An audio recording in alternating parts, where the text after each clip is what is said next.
Kita ke Serang bagian timur, Tribuners DPRD soroti kawasan terminal dan pasar Bula. Risman Sibualamo menyebut harus ada penataan.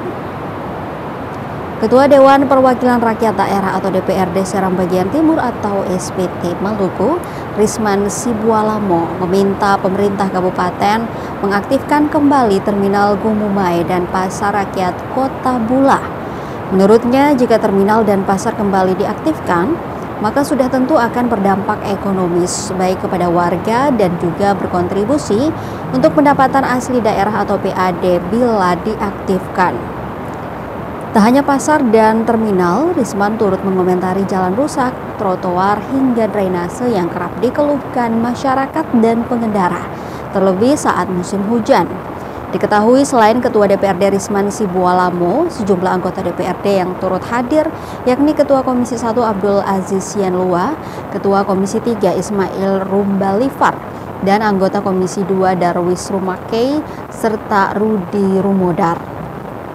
Sebagai informasi, Risman Sibualamo adalah politikus dari Partai Kebangkitan Bangsa atau PKB yang diangkat menjadi Ketua DPRD per September 2024.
Download Tribun X sekarang, menghadirkan lokal menjadi Indonesia.